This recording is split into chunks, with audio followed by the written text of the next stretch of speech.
Greetings, everybody. Welcome to another episode of Tbh. To be honest, today I'm my good friend, Shennel Smith.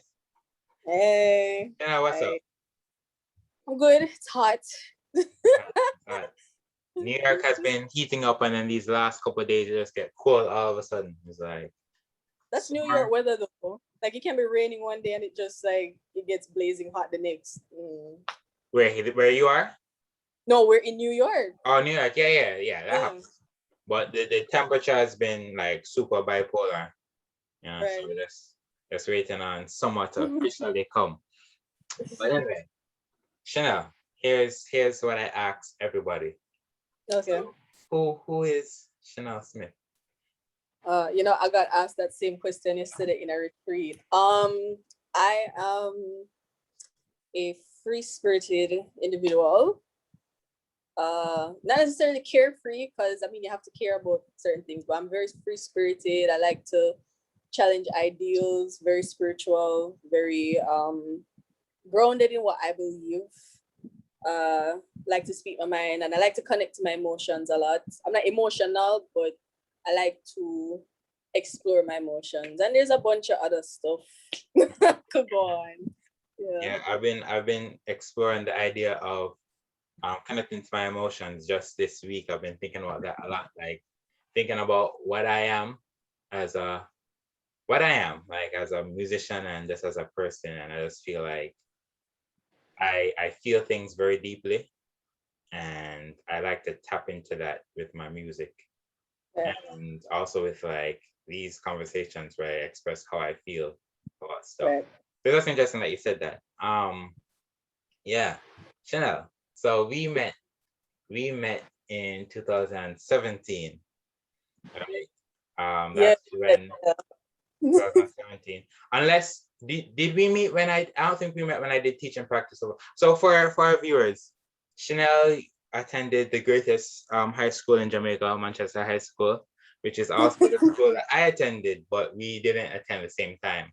I was there as a teacher when she was doing her final year of sixth form. I did teaching practice though, in 2016. I don't think we met then. No, we didn't. I remember seeing you like once, but I didn't even see your face. I just saw this figure and I Mhm. didn't meet you until after. Gotcha. Because I worked with the choir, and I remember Shara, Venice, Right. Deborah, them people. But I do know that there are persons that I didn't remember. So some persons would have like remembered me, but I wouldn't Mm-hmm. remember them.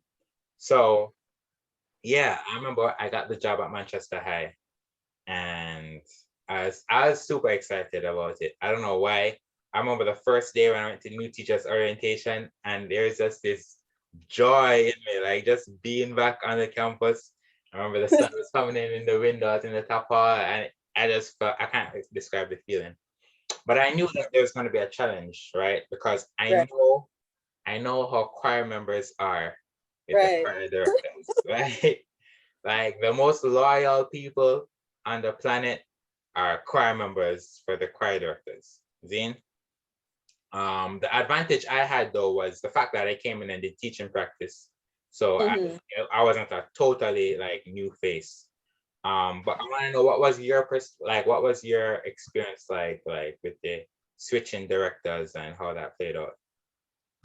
For me, it didn't have an effect on me like the others, because I was in and out due to like my mother. She always took me in and out of choir because of the late evenings. So I experienced Mr. Thomas 2011. 2012 I came off the choir, they won.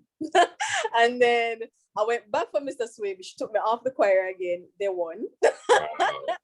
Wow. And then It's I you and just holding them back. right.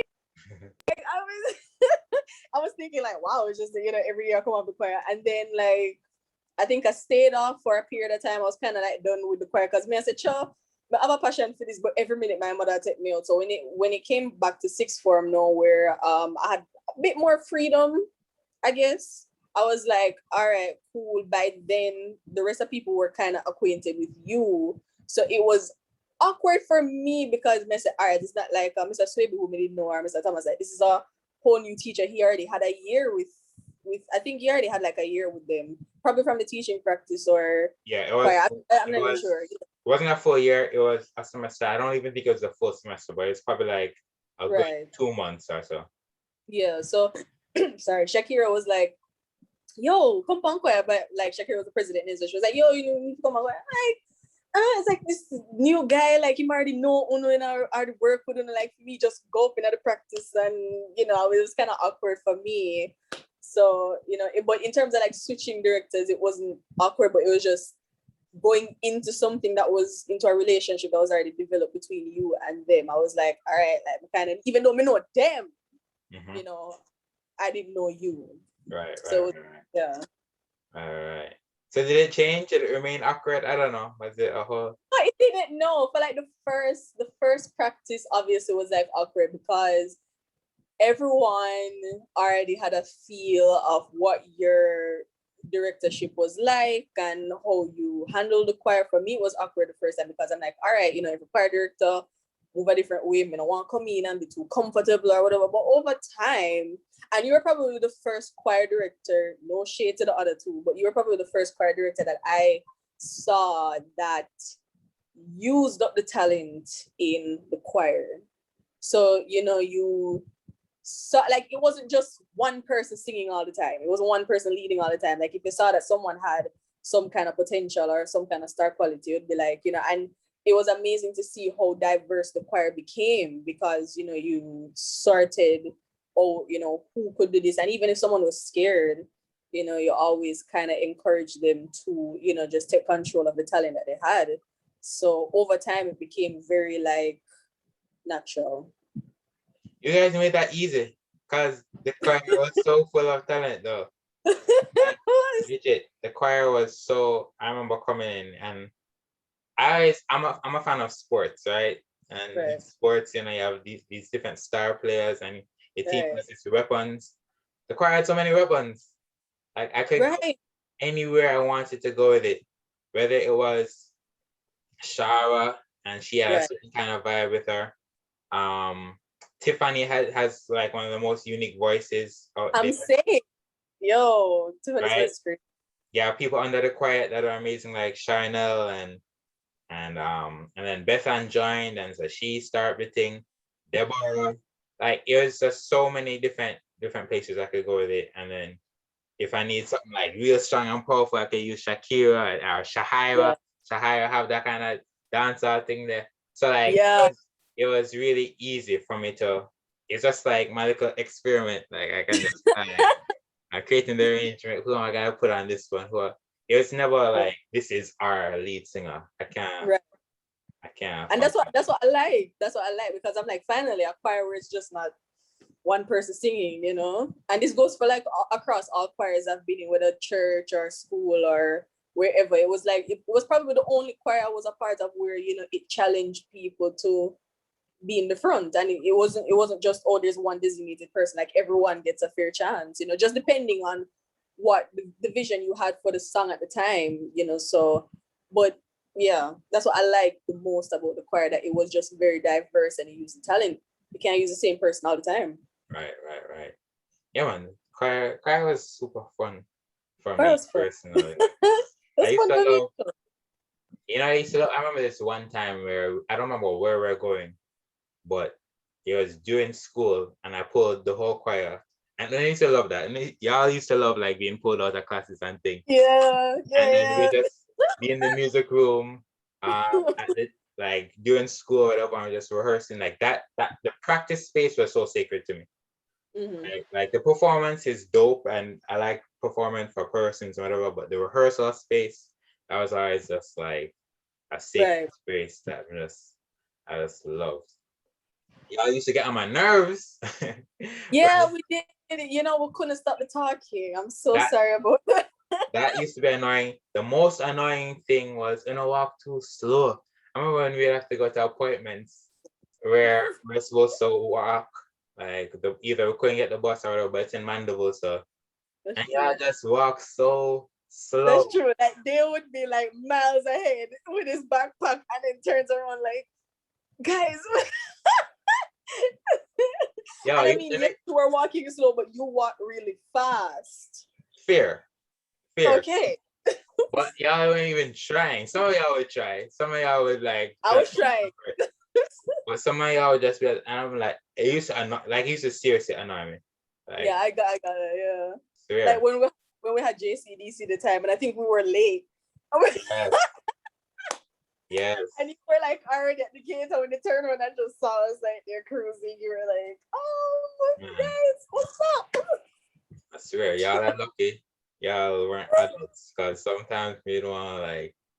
Anyway, so yeah, but overall, it was a good time. I remember the camp when we're supposed to go to TBJ in the morning. Yeah. And so we said, all right, we're gonna camp out. We're gonna camp out this Saturday night. And then the females were supposed to go into the dorm, where they track people. Bruh. Where the track people are, and the males were supposed to go up top hall. But let's say I'm not gonna say this publicly. But let's just say the dorms weren't in the best greatest condition.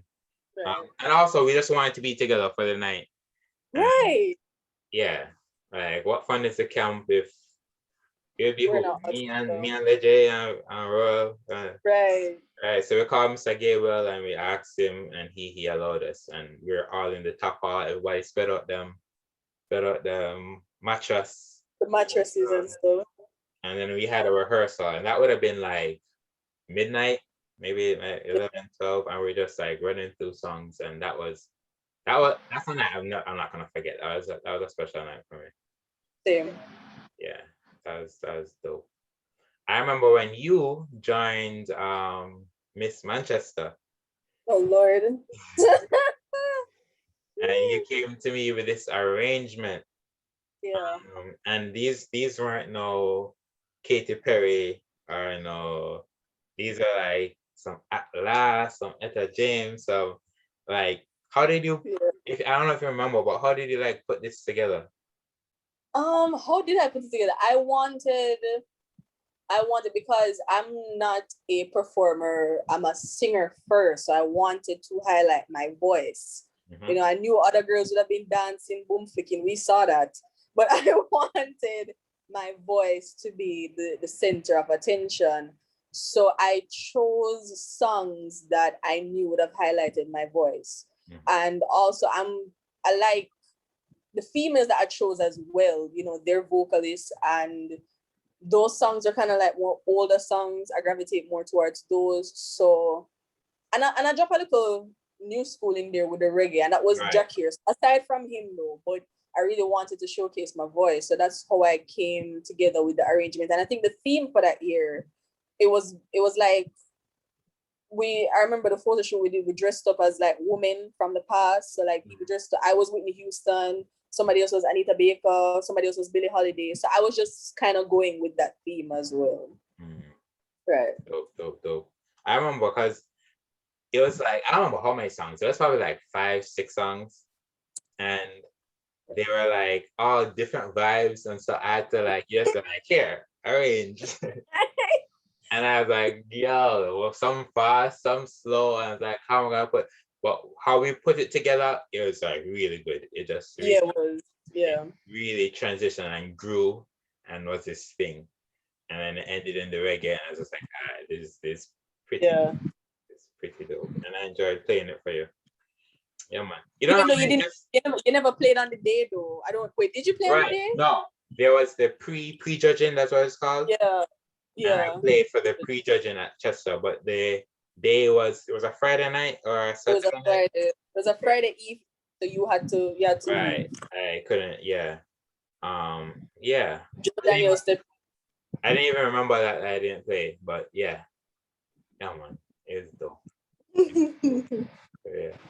And then your graduation now, you had the 6th form song and you jump out and bust the solo. What was graduation like for you? Huh? What was graduation like for you? Graduation, 6th form graduation was definitely better than 5th form. Because we, as a whole graduating group, the song that we did was just No. I was actually, it's so funny that we're talking about this now because when I was, before we did this, I was singing that song. I may say, yo, that's crazy. The fifth form one. But the sixth form one for me was, I think that was the first time, or probably that moment set it off for me being comfortable on stage. I think that was the first moment, even though I had moments before, like where I sang lead or whatever. I think that was the first moment. Hence why I did run out, I did jump out. Like, you did look well comfortable. I came out, like I grabbed the mic and I was like, let's go. I'm gonna say, yeah, Shennel, but I'm gonna keep saying, yeah. So, you know, I was just comfortable. I think that was the first moment where I was truly, truly comfortable on the stage. And I think that's what set the way to come. So going to UA and everything, you know, I was even more comfortable on stage because of the experiences that I got being on the choir in area. Speaking about UA, you went to UA. Yeah. I've seen some videos, some Broadway looking thing where I am in black and you're taking the lead. I'm like, yeah, Shennel, what was that about? Talk to me about the things you joined at UA. All right, so I apply. A big part of me becoming the performer that I am is the hall that I lived on. So that's the AZ Preston Hall. Big up. No sharks up. So it was a big part of me participating. And on Preston Hall, there is the Preston Entertainment and Cultural Ensemble, which I'm the president of today. That entity, right? That entity, they're in charge of like the performing and visual arts, really just, you know, promoting creativity, expressing oneself. And even though the pageant is not under them, they help with the performances. So the pageant and the whole putting together funds and all that, that's the hall committee. But in terms of the talent and, you know, making people comfortable on stage, they brought in like the big dogs, like people who are part of the Quilt performing arts company, probably Ashe at some time. I don't even know.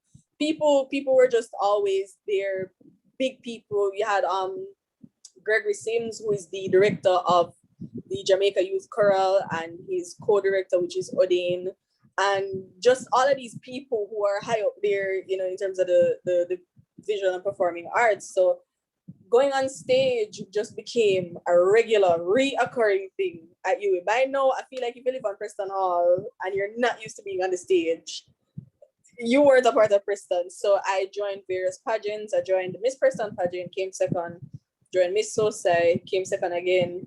And for other various performances, I would also would basically go and perform on stage, being a part of the choral and all of the nice stuff there. Same. Dope. I just have to say, my students are just growing, yeah, just branching out and doing dope stuff. All right. So, summer of 2019. I don't. You come to New York, Right? But you're not in like New York City. You're like up in Long Island, right? Working. Yeah. And I'm like, all right. So when are you coming to, you know, make you a tour? But you had to work and stuff. And then finally, like when you're done, like towards the end, I don't remember if you're actually done, but towards the end, you got that chance to come down, and I got to show you, you know, the city, and you're just so excited, like. I was the subway. I kept saying it 24/7, like, oh my gosh, I'm in a subway. And you were just looking at me like, this is normal. Yeah, legit. New Yorkers are gonna be watching this and laughing, but don't ignore them. Like, what was that experience like for you? Like coming to the big apple. You know, it's crazy because yesterday I had put up a question thing on IG, and one of the questions in like the 30-some questions was, what was the best day of your life? Someone asked me what was the worst, but I'm like, why didn't you ask me what's the best, you know? And then I started answering it to myself, and I'm like, what was actually the best day of my life? And my mind went back to those 3 days. Like, it was just, I don't know, something about those 3 days was just, yeah, it was just so good. The experience for me was just, it is nice because I was on a timestamp, but it wasn't rushed and it wasn't forced. We got to see a lot of a lot of different sites that I've always just seen on TV. So the Empire State Building and Brooklyn Bridge and where the Twin Towers were, and the security guard coming to tell us, hey, don't lean on that and get off that and whatever. I'm like, all right, cool. Being on the subway, like, it was always something I've always like wondered, what is it like being in a train underground? Like, oh my gosh, like, so everything that I've wanted to experience, I've always wanted to go to Times Square. I was like, yo, I made it. I made it. Like New York for me is, I like that city because life is a success. Right? Like, I don't know, because I love music, because I love the performing arts, New York is one of the places to make it happen, Broadway and all of them nice something. So, out of New York, a lot of different, artists, genres, the hip hop genre came out of New York, everything. So I was just like mad excited. I was just mad excited. And then I had a really good tour guide, trust me. I had a really good tour guide. And it just nice. It was just really, really, I wish we had a longer time, because I knew if we had a longer time, it would have been like deaf amazing. But even those 2 days was just like great. I'll do it again. And then we went to where did we go? It was the Kennedy Fried Chicken in the night. It was Kennedy Fried Chicken? Yeah. Oh, you remember the place? I just remember it being like this. It's in this place. I remember, but I just didn't remember the name. It was good. I remember my friends, shout out Karine and Evan. Yeah, we got them. There. Yo, so you're saying that I'm responsible for the best day of your life. That's what Probably, or one of the best 2 days of my life. Yeah. I'm honored. Yeah. I'm honored. Glad I could do that for you. All right. So that's 2019. 2020 hits, right? And this crazy coronavirus comes, shuts down everything. Now, let me tell you where, like, so for me, so I'm not downplaying like the tragedies that happen as a result of this virus, right? Right. For me personally, Mm-hmm. it gave me an opportunity to do something that I wasn't able to do. Right. So when I migrated to the States, right, I always gave myself projects to do in Jamaica, right? So I'd fly back. Pretty often. But I could only stay within the week, right? Because I work on weekends primarily, play for churches. So I that's where I make like all my income. Mm-hmm. So I just come down for 5 days, 6 the most, and be back on the weekend. So when COVID hit, I was where I was living. After a while, I was asked to leave, right? Mm-hmm. And so I was trying to find a new place. Right. Where I was living, the rent was particularly low, right? So I know that if I find a regular, like normal circumstances, it's gonna be a lot more expensive. Mm-hmm. But this is also important. When COVID hit, my churches got shut down. I played for 2 churches. Right. One that allowed me to play from online. So I'm at home. When it's time for the opening hymn, I unmute, I play. They sing along wherever they are. They don't unmute because that'd be chaos, right? But I'm still functioning.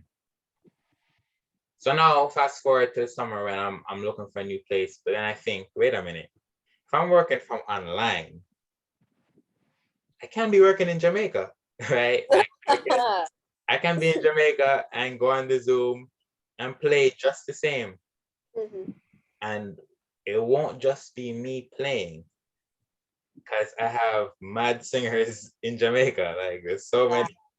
So I was like, you know what? I'm not going to find a new apartment. I'm going home. Okay. Going home. I'm going to continue working. I'm going to call up all my singer friends. We're going to come through each Saturday. And we're going to be the praise team for this church in Brooklyn, right? The name of the church is not Brooklyn. The name of the church is Dunamis SDA. not dunamis as you like to call it. I mean, I don't know. Dunamis, right?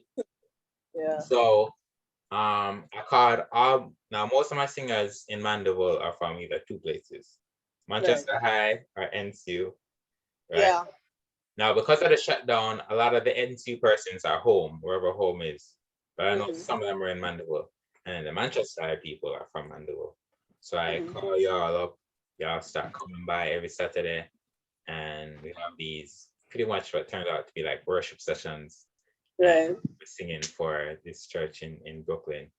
Talk to me about the Dunamis experience and how that was for you. Dunamis was great. Dunamis, sorry. I don't know, but Dunamis was great. Dunamis was a nice period for me because I felt like because of COVID, I was going to go like insane. And it was basically just a little like getaway, a little like, stress reliever.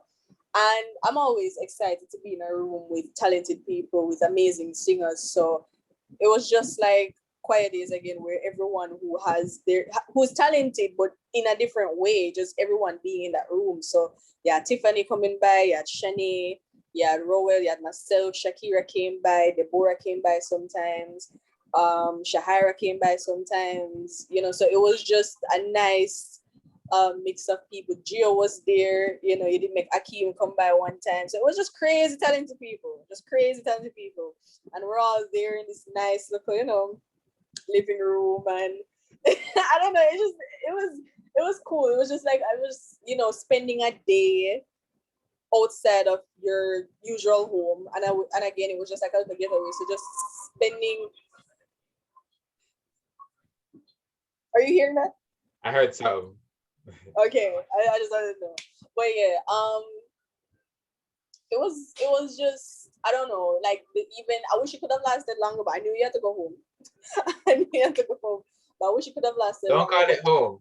I have to go back to Brooklyn. Don't call it home. Go back to Brooklyn. I mean, technically, but it was really nice.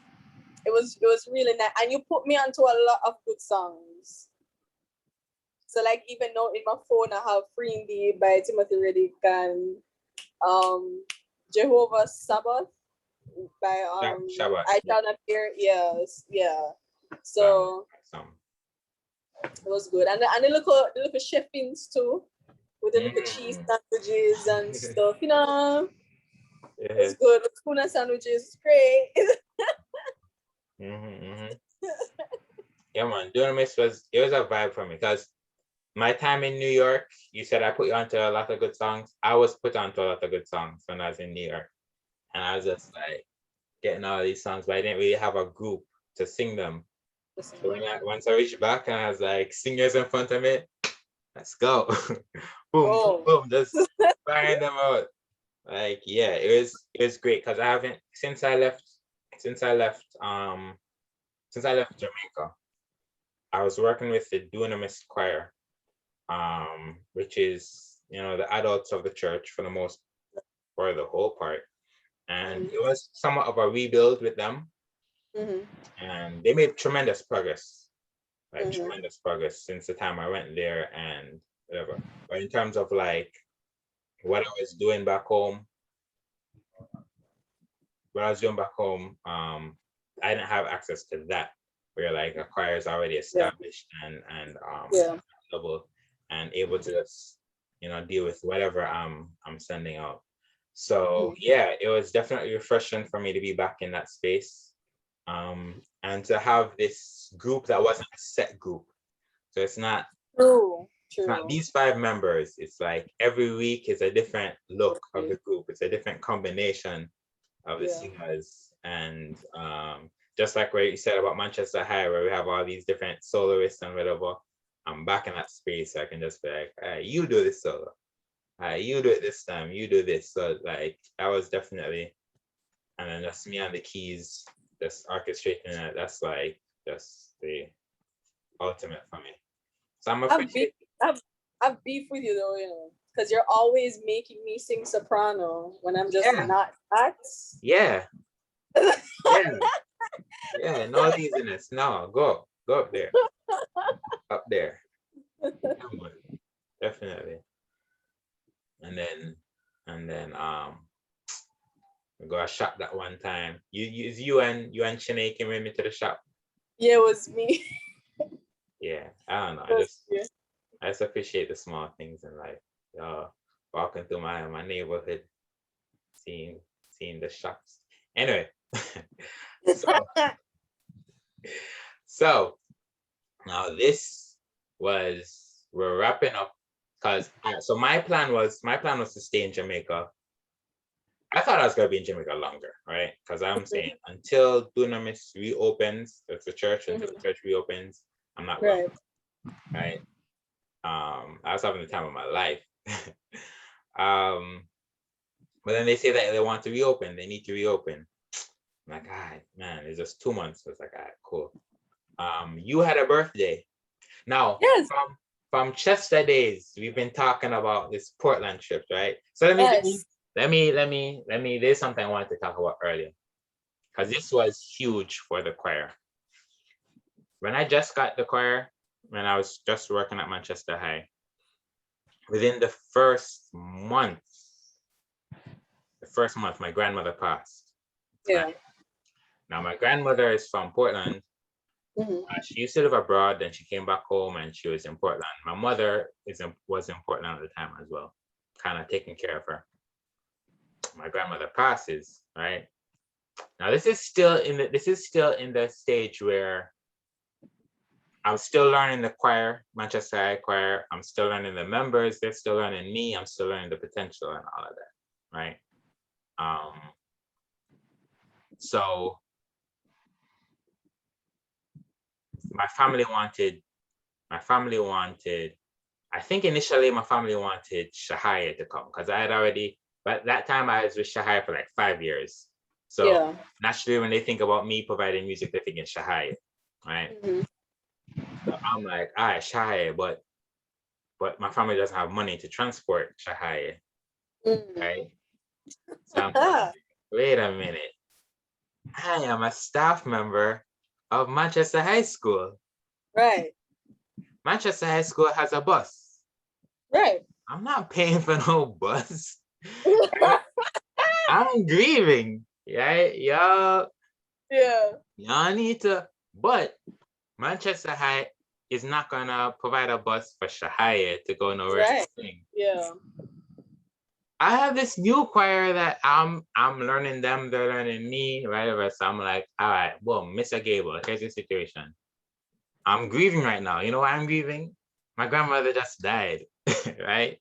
So here's what you are gonna do for me, right? Right. We're gonna have a blended choir at my grandmother's funeral. We're gonna have half of the Manchester High School choir, half of Shahaya, and we're gonna go sing. So he says, all right, cool, boom. So we plan it out. Shahaya is supposed to sing Shahaya songs. Manchester High has Manchester High songs to sing, right? We're in the bus. I'm running through Suna. I don't know who suggested it. I don't know if it's my idea or if Yeah. it's a choir member's idea, but I feel somehow, like I feel like if it wasn't you, it might have been Rowell because Rowell is just that kind of guy. yeah, yeah, yeah. So the idea came about. Let's have both of these choirs sing together, right? So I'm like, yeah, that would be dope. So I'm teaching the song was soon I will be done. I'm teaching, I'm going through, making sure everybody that gets it. I think there was some kind of repositioning, like persons that sat beside persons that sang the part. Yeah. So people were just like walking in the bus while this bus is like, and people were just like going to like different Uh-huh. seats. And, yeah. Yeah. So we run it through and I'm comfortable. Seems like we have it. I remember we reached the church in Portland, Hope Bay SDA Church, and we all come out. I've now I wasn't so the passing of my grandmother wasn't sudden. She wasn't doing well for a while. We knew it's a matter of time. Yeah. When she passed, it was expected. Mhm. I was I wasn't I can't recall being sad.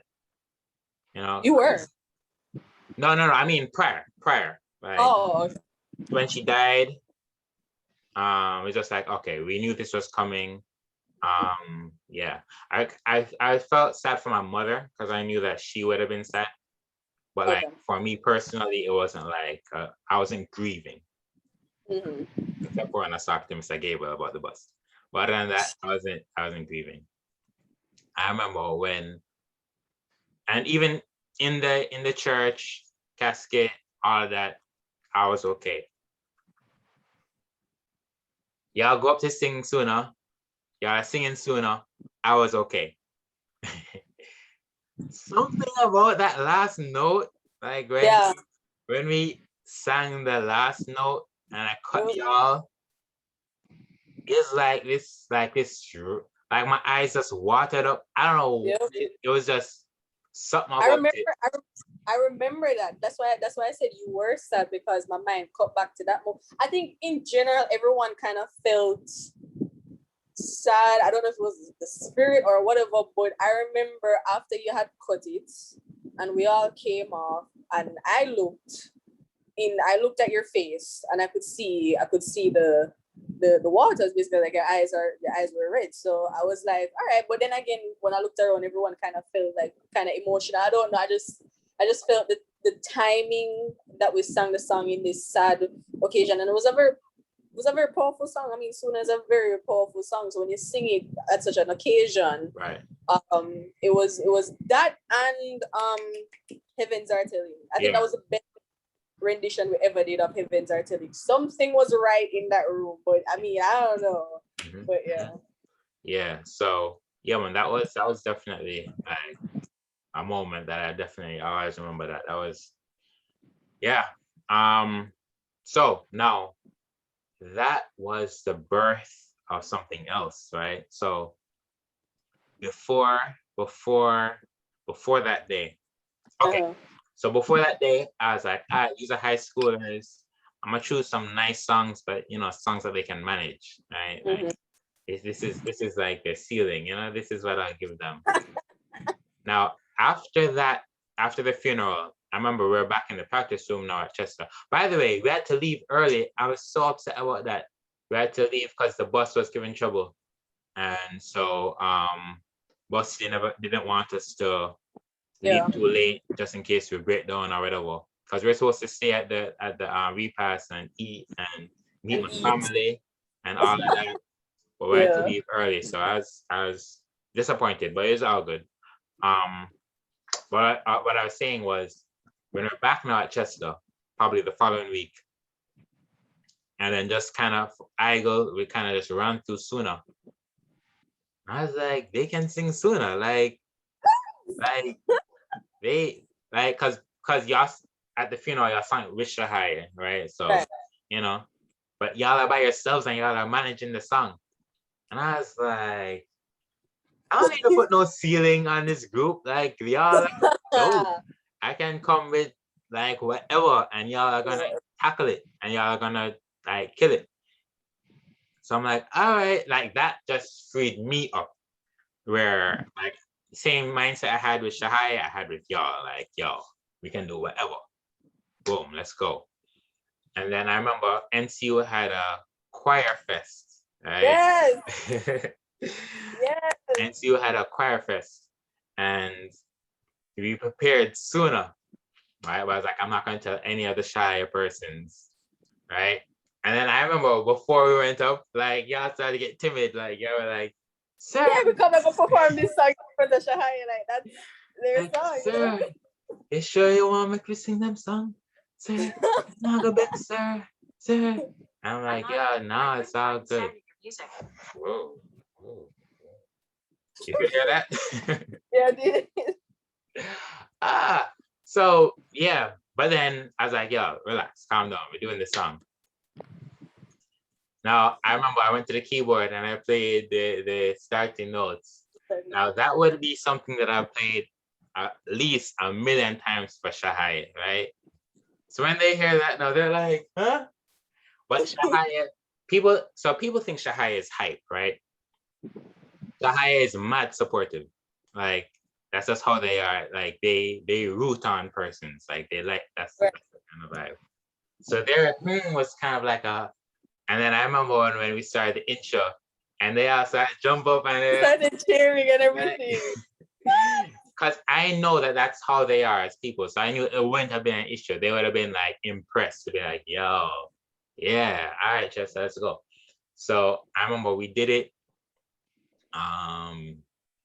Yeah, the only thing was the bass. We didn't have a lot of basses at the time. Especially that night we had one. Leje always held it down.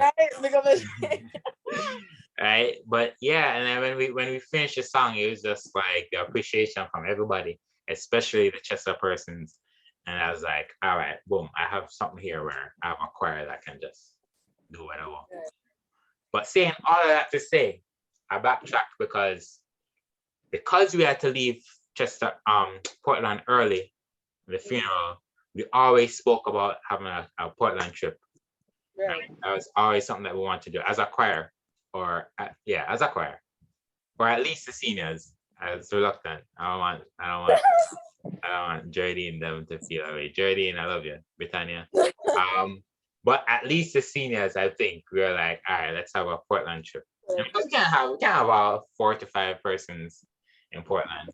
So when they become seniors, they get a chance. But anyway, it never happened. Never happened. So fast forwarding to last year, 2020. I get the call from Dunamis that I need to come back to Brooklyn. Well, actually, they gave me the call that they're reopening it, and I was like, I need this check, so I need to go back to Brooklyn. But then I was like, wait, we need to do this Portland trip because now I'm here with the Dunamis people, and then you had a birthday coming up. I was like, yeah, that's the perfect, can tell your father that it's a birthday trip. And it wasn't on the day of your birthday? I think it was. It was? I think it was. Okay. Yeah. Okay. So it was a Friday. I don't know if that helps. But yeah. And so you, me, Shanae, and some other persons were supposed to come. Roy was supposed to come, but he couldn't make it. Yeah. And Troy came and he drove. And then we took a wrong turn. We took the wrong turn because Troy was trying to go. We were far too. Yeah, he was planning to go through St. Thomas, but no, we're going up through St. Mary. But it kind of worked out because when we turned back, I caught up with Leslie. And Leslie was like, yeah. Leslie was like, let's go. And Leslie got ready, met us, and came. What was the Portland experience like for you? Yo, we need to do that again. Okay, properly with more people. Stay over at your mom's place. She can cook. Let's make it happen. But Portland was, first of all, Portland is just a very aesthetically pleasing parish. I mean, Portland is probably top 2 most beautiful parishes in Jamaica. Okay, it's the number 1, whatever. But I mean, Portland was nice, and not only just being there, but the journey to and from was just a vibe because we were just vibing in the car and we were talking, we were playing games. Being actually there was fun as well. We're skipping rocks at the beach. I finally learned how to skip a rock there. You're welcome. I learned to skip a rock. And then we went to the beach. We went to the wrong beach first. Because that beach had a lot of stones and it was very slippery and slidey. And then we finally found a beach. You were suggesting that we should have walked from your mother's house to the beach, which still to this day I do not understand. It was right there. Who would have done that? It was right there, though. It was not right there, Dale. It was not right. It was literally like, for anybody who's from Manchester watching this, it was literally from the distance of like Manchester High School, downtown, past New Green Roundabout. No. It was like from Manchester High School to Kendall. I'm not even because we were driving and I remember thinking like, all right, probably the beach just right down this and like a good, we passed like Shut up. a good amount, Shut and up. we still. Shut up. When summer is new to you, and so it seems No. longer. Believe No. me. No. Believe me.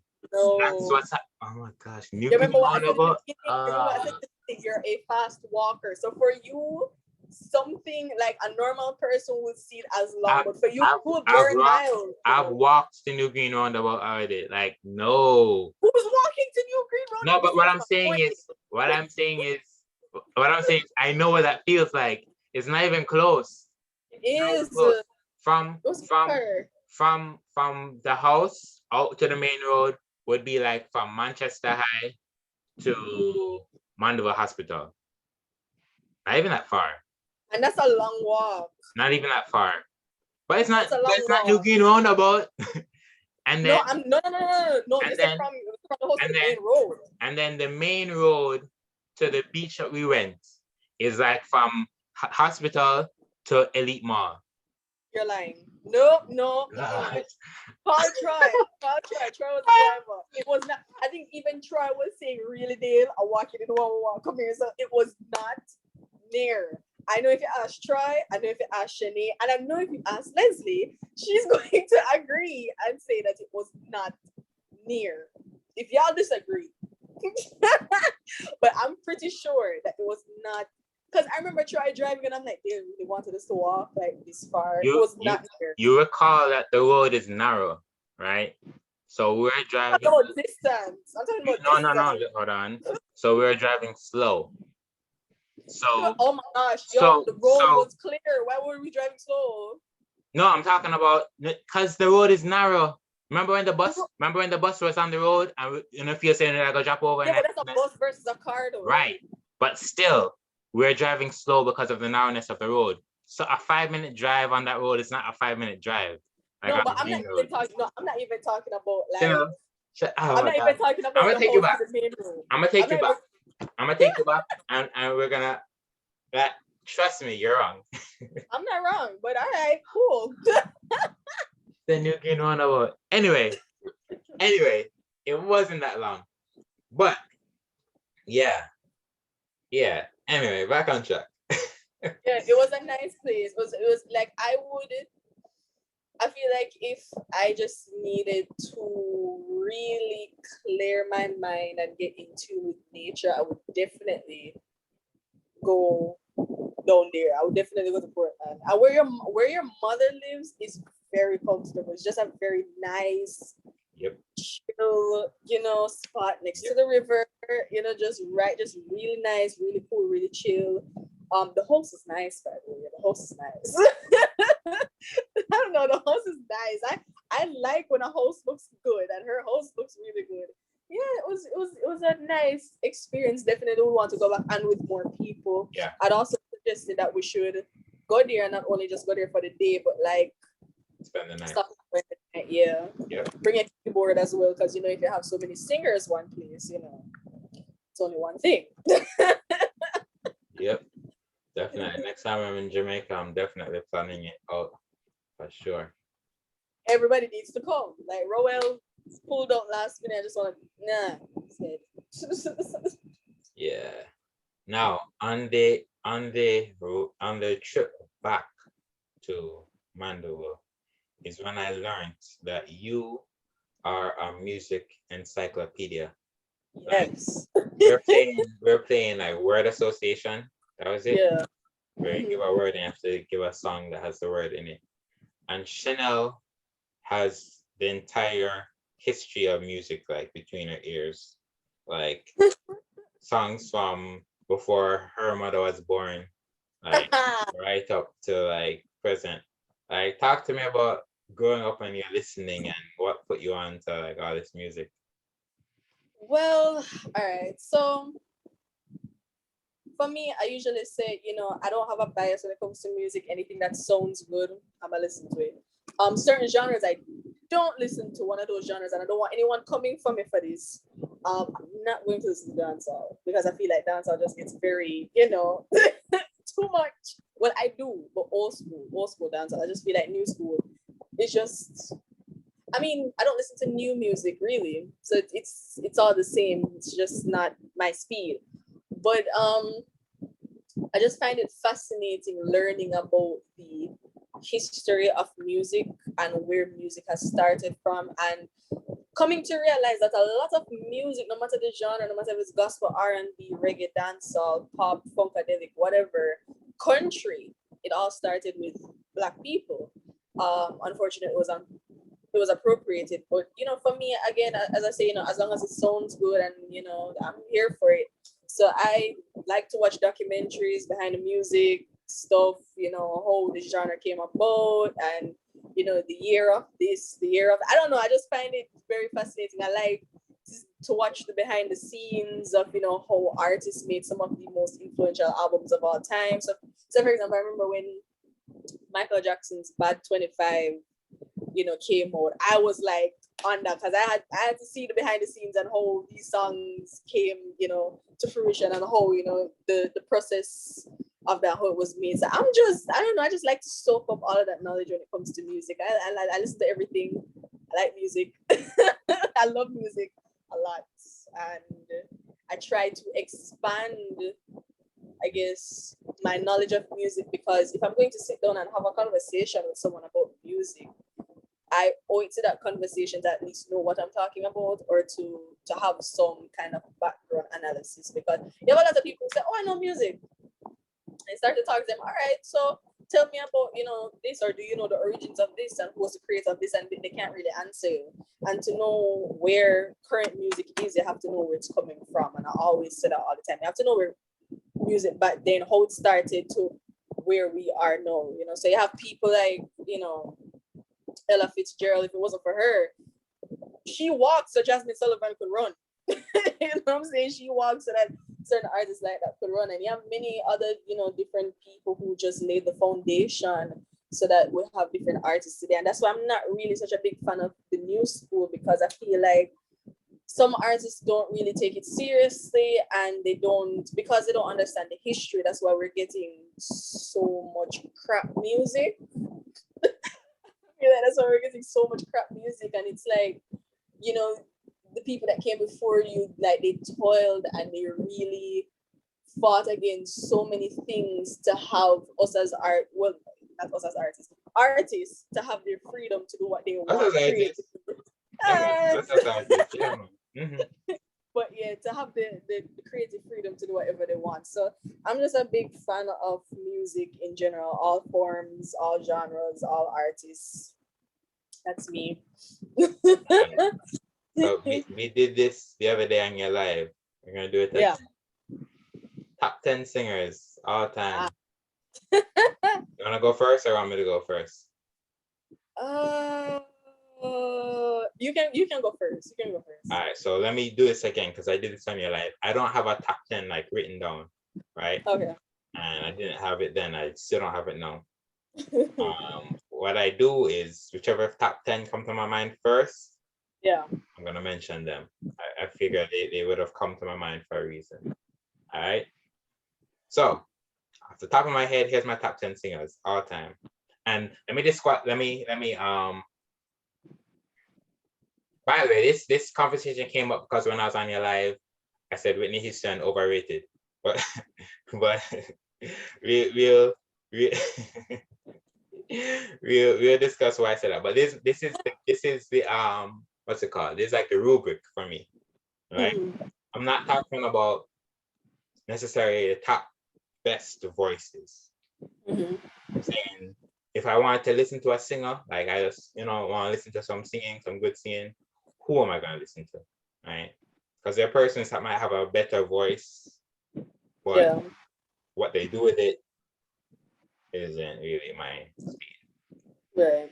So here's my top 10. And if you ask me this tomorrow, there might be some switches. There'll probably be some switches between now and when we spoke. Well, let's go. 1, Kimberl, right?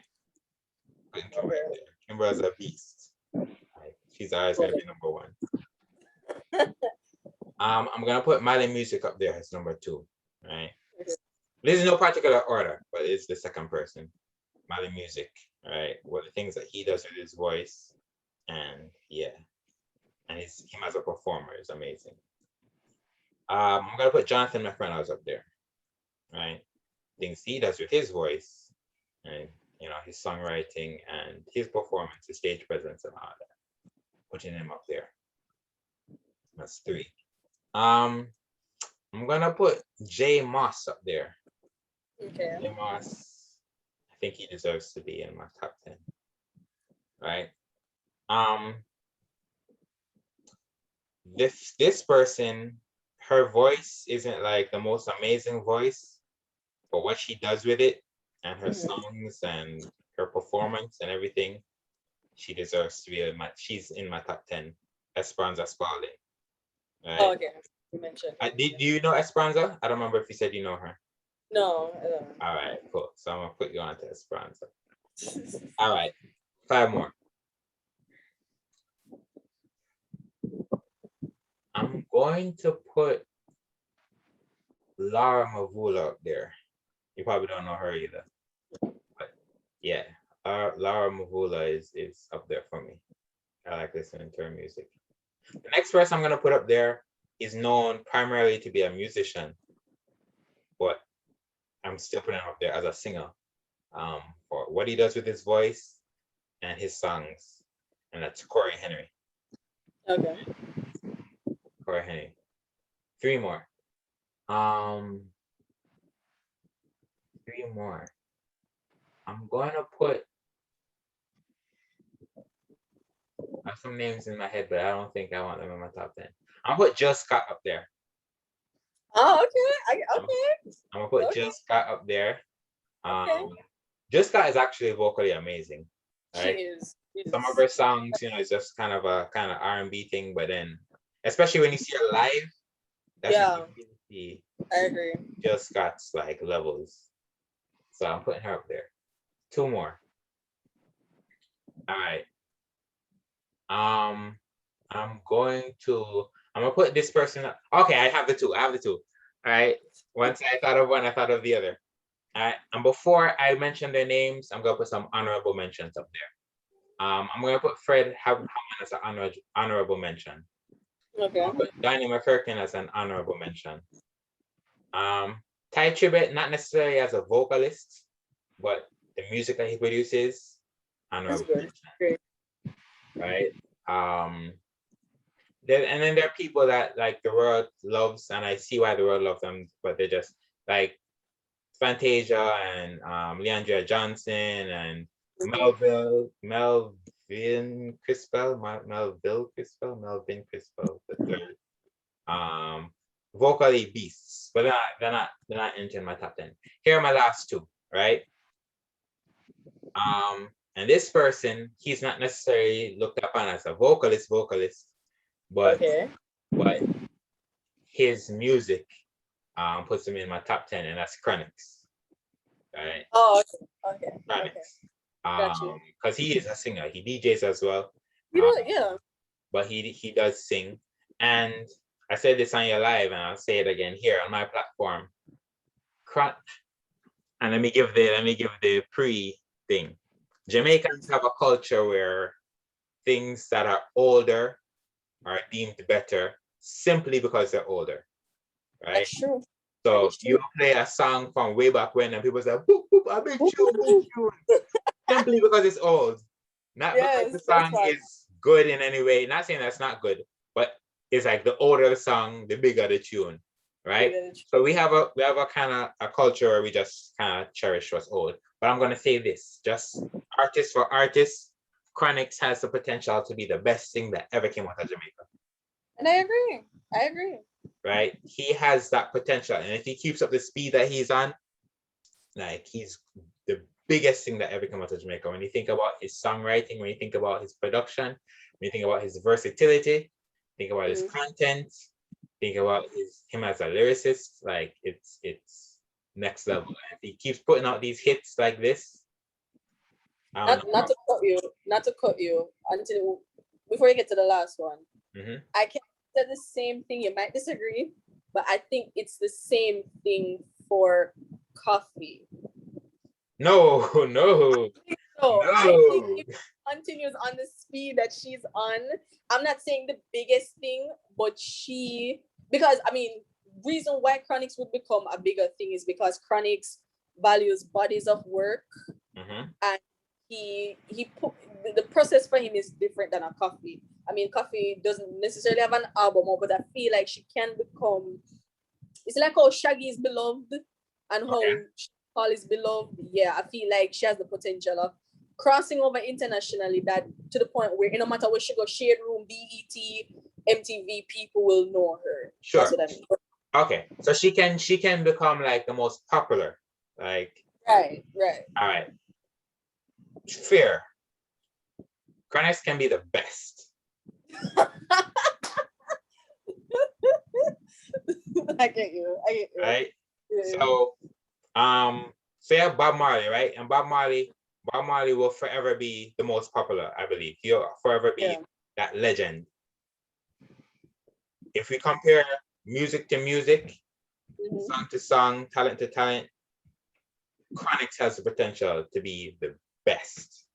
You know, probably not the most legendary, maybe not the most well-known historically, but best. Okay. Different. Right? And Chronix is mad young. So imagine if Chronix keeps doing this till he's 50, 60. Imagine that body of work. Right? Like, good point. Trust me. He has the potential. So yeah. So he's number 9. And number 10, as I thought about Chronix, I thought about Mortimer. Mortimer is number 10. Do you know Mortimer? I do, but I only know Lightning. Like, you only know Lightning. All right, you need to check out Style and Grace. Check out Fight the Fight. Check out those two. Okay. They're probably my 2 other favorites from him. Okay. But him as a vocalist, him as the music that he produces and things. That would be my top 10 for now until further notice. Let's go. All right. My top 2 easily is Karen Clark Sheard. You know me, I'm obsessed with her. I am super obsessed with Karen Clark Sheard. And my number 2 is Toni Braxton. Easily. She's the first alto I heard, and I was like, thank you. It's personal. Got you. Yeah, like her voice is like still to me. I don't know. It's just so and still to this day she sounds the same. And we stand a queen who protects her voice. I'm gonna say Kim Burrell, yes. And she's gonna be the only runner I put on this list because I'm not necessarily impressed by runs with a singer. But the reason I put Kim Burrell on it is because her runs are some of the most intricate. I don't even know how she does it. Like, the speed of her voice is ridiculous. When she sings Holy Ghost and she does this run on me, on the word me, I don't know how that's humanly possible. I don't know how it's humanly possible, but she did it, and she did it with ease. So she's there. You probably don't know this person, but he was the lead singer of this band called Led Zeppelin. His name is Robert Plant. It's a white man, but vocals for the. I know of Led Zeppelin, but I wouldn't know the names of the members. Yeah. His voice, the first time I heard it, I was like, wow, like powerful voice. And I'm also I might throw John Bon Jovi in there as well. Philip Bailey from Earth, Wind and Fire. Philip Bailey. That man, crazy. I'm trying to like people who I like to hear to sing. I'm also going to say, Whitney, duh, like Whitney, hello, because I know you said she's overrated, but it's the power in her voice. I don't know, the power. We're going to that when you're done. We're going into that when when we're done. That's 7 so far. That's 7. Yeah, 7. All right, 3 more. Ooh, this is hard.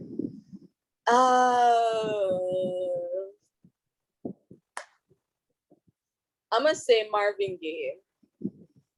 because again, his voice is just like silk, butter, crazy. Aretha Franklin, I've been studying her voice a lot lately. And to me, she is like, at first I thought it was just very, I mean, it still is subjective. And I used to think, she's probably like top 5, but not the best. But studying her voice, to me, she is the best singer of all time. Like the how she reaches down and what comes out of her mouth is, or what did come out of her mouth was just, amazing. And who am I gonna say for last? It's like I had the name, but it left. It's like I had the name, but I'm going to throw her in this as a wild card because I believe when she gets it right, she gets it very right. But when she gets it wrong, it's all over the place. But when she gets it right, and she actually has my favorite album of all time, and that's Christina Aguilera. I feel like when she gets it right, like my favorite album by her, my favorite album by her is Stripped. And vocally, she had the right mix of power, but keeping it soft. And I feel like when she just gets out of control, that's what people remembers. But when she really gets it right, she gets it right. I can respect it. And honorable mentions, Tori Kelly, Avery Wilson. We can just throw Brandy in there as well.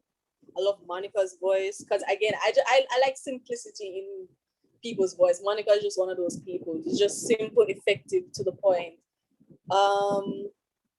Luke James. Luke James is a beast. Oh my god. My name's familiar.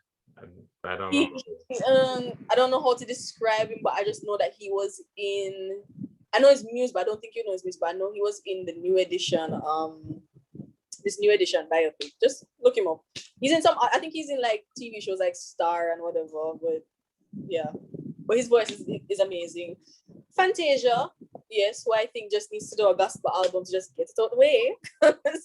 Yeah, I think those are it for no. I probably have a lot more, but yeah.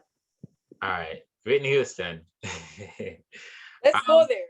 Let me not say that she's overrated. Okay. Let me say this. What impresses people doesn't impress me. Let me put it that way. Okay. Got you. For me, I was never like the person that was impressed by a powerful voice. I was like, all right, cool. Like to me, a powerful voice is the same thing as, and maybe it's because I'm a musician. Maybe that's why. Okay. But a powerful voice is similar to if you turn a keyboard all the way up and then you press C. And it's wow. It's like, all right, it's okay. What are you doing with it though? Like, what are you doing with your instrument? That's gonna impress me. And for me, there's nothing that I've seen from Whitney Houston that I'm like, yo, that's amazing. I want to listen to that again. Now, I will say this. I was kind of exploring some of her old music the other day, music from the 80s. I was like, all right, wait, she has some bangers I like. Right? Okay. But other than that, it's just like, I mean, I wouldn't pay money to hear her. You'll never see me at home like listening to Whitney Houston. It's not my thing. And I hear everybody just raving about, like they'll use her, like she's one of those persons that you'll use as like she's no Whitney Houston, but whatever. She's like the standard of a good voice or whatever. I'm not saying she doesn't have a good voice, but for me it's just like all right. Okay. Yeah. Okay. Yeah. All right. Wait, just to backtrack a little. Take out Christina and put Beyonce. We'll soon go there, so. I was thinking about Beyonce just a while ago, actually. Oh, okay. Well, to explain why I replaced Christina, but with Whitney now, I don't know. I guess it's because you are a musician, so you listen with musical ears. For me, it's when it comes to singing, and that's why I said I'm not a big fan of vocal acrobatics and all of that, because she wasn't necessarily I known for love that. those. Yeah, right. You see, that's the thing. Even if you look at my top 10 list, it doesn't have a lot of people with the vocal acrobatics apart from Kimberly. It's just, Right. I prefer clean, resonant, just to the point sometimes, and charged with emotion. When Whitney sang, it was charged with emotion. And for me, that's one of the biggest parts of singing. If you're singing and there's no emotions behind it, you could be running up, down, side to side. I'm not feeling it. And whenever you listen to, I don't know, I mean, even though it's such an overplayed song, but when you listen to I Will Always Love You, I don't know, the goosebumps, it just, especially when she does it live, it's just amazing. I don't know, her voice to me was just a true example of just being, alongside Aretha, granted it was her godmother, but alongside Aretha, I think it's just a perfect example of just being blessed by God. Like God literally just, here you go, just giving them the talent. And I guess also at that time that she came out to, it was known, like women with bigger voices had bigger bodies. So for her to come out to be this little slim thing and to have such a big voice, it was just very, and still to this day, quite frankly, for me, very impressive. The fact that she could just open her mouth and I mean, even though with the point of the keyboard that you said it's like turning it or whatever, that's the thing. Not a lot of people can even sing with as much power as her. Let's be real here. Not even Aretha, who for me has the greatest voice of all time, could sing with that much power as Whitney. Whitney, I don't know, she was literally just like an empty vessel. Like she would just open her mouth and this massive sound just came out of her voice, and she never break a sweat. She could just be standing there and this sound just comes out of her mouth. So for me, that's my girl. Rest in peace. It's just like she just has the saddest case though of voice deterioration, because she went from singing a song like I Will Always Love You to barely being able to sing I think it's Jesus Loves Me. I think that was one of the last known performances. She could barely get through simple child courses that you would sing. So she's one of the saddest cases. Granted, people think it's drugs, but she smoked a lot. And smoking does age your voice a lot. And stress and having children. But yeah. I think Beyonce doesn't get the recognition she deserves because she does pop music. Thank you. But she's a great vocalist. She is a master. She's probably the last commercially successful vocalist left in this generation. Commercially successful. I have to think about it, but you're probably onto something. Yeah, like, all right, apart from Ariana Grande, because she's commercially successful. I mean, I know we have the Jasmine Sullivans. I know we have the Ari Lennoxes. I know that. But when we talk about levels, yeah, Beyonce and probably Ariana Grande to some extent, Ariana still has a lot of learning to do because some of her vocal technique is still, but I think Beyonce is probably like the last pop vocalist. And I switched her out for Christina, and I'll put Christina in honorable mentions just for that. But Beyonce's vocals, I don't even, and even though I said I'm not impressed by vocal runs that much, she, just like Kimberly, she does some of the most complex vocal placements ever, and I think people just sleep on it. They sleep on it, man. And I'm like, I get it that she's a performer, she's a dancer, but y'all need to listen to these vocals. Y'all need to, and the power that she has in her voice, especially when you listen to it, when you remove the instruments and stuff and you listen to her raw vocals, amazing. And not everyone can sing the national anthem and not break a sweat. Beyonce is one of the few people that did that. Got it. Another honorable mention from me is Layla Hathaway. I have to put her up there. Yes. Layla Hathaway, again, just one of them people that I just think that God blessed, was like, here you go, take all this talent, just go. just go with it. And then, her father being Donny Hathaway, she just knew music from a young age and she was just able to apply it. So yeah, dope. I'm gonna have to have a musician on and tell him my top 10 musicians. I definitely Yeah. You know who I think, all right, in terms of being overrated, I don't want to say he's overrated, but I just feel like I've heard him in other people before. Daryl Walls. I feel like I don't know. He's a great singer. My thing is, if you're talking in terms of anointing, Daryl has it. But in terms of vocals, I don't want to say he's overrated. It's not new. You've heard it before. I think I've heard it before. I think I've heard his voice before, I mean, if it was his brother Paco, no, I could say yeah, but because I know people have a soft spot for him, so I'm just treading lightly. But yeah, I hear you. Dope. So yeah, I'm gonna put you on to Esperanza and Mortimer, and yeah, and then I'm gonna watch this over and see all the names I don't know. Yeah, I'm a new school person, and you have all the history. Right. The one thing that I think I have a good grasp of is like jazz history. That's something that I've kind of taken the time and really studied, and because since I moved to New York, I've been like into jazz and studying it. So yeah. And I think that's the one genre I actually don't know the history of, because again, just like I explained to you on the live, I think it's a musician's genre. Right, where I'm more vocals and songwriting and stuff like that. Yeah. I'm meeting with my cyber mentor. I have a jazz mentor named Adam Carmelo. He was actually supposed to play Lil Nas X was on Saturday Night Live, I think.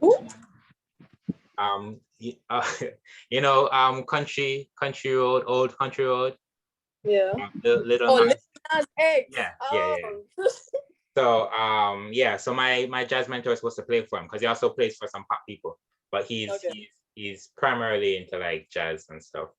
So I was studying with him from 2018 when I moved, and I stopped classes for a while, but I'm actually meeting up with him again this evening. We're gonna resume studies and stuff. So yeah, I'm excited about. 1 moment. I'm excited. New phone of mine. Anyway, I'm excited about jumping into that. But yeah, man, definitely gonna research Led Zeppelin and Luke James and all these people, and get my. Zeppelin is awesome. When you listen to Led Zeppelin, you might be taken aback. I think I'm familiar with their music. I just don't know the names of the people like that. They have a song. They have a song called, especially if you're a guitar player, they have a song called "Stairway to Heaven." That's their most popular song. Okay. Right. Gotcha. Yeah, man. Shennel. Yeah. It's real. Enjoyed having you on. Enjoy this talk. Yeah, man. I just want to wish you all the best with your studies. I know you're still in college. You're still. Every time I ask you how you doing, you say I'm stressed. You are stressed me. You is stressed. But yeah, man, I wish you the best, and I thank you for coming on to my platform and sharing your knowledge and your that encyclopedia. You just brushed the surface. Yeah, man, we're gonna have a part 2, man. We're delving deeper, sharing knowledge, and waiting for you to come back to New York so I give you part 2 of the tour. Hit me up, let me know. All right, cool. Guys, I thank you all for joining. This was another episode of TBH.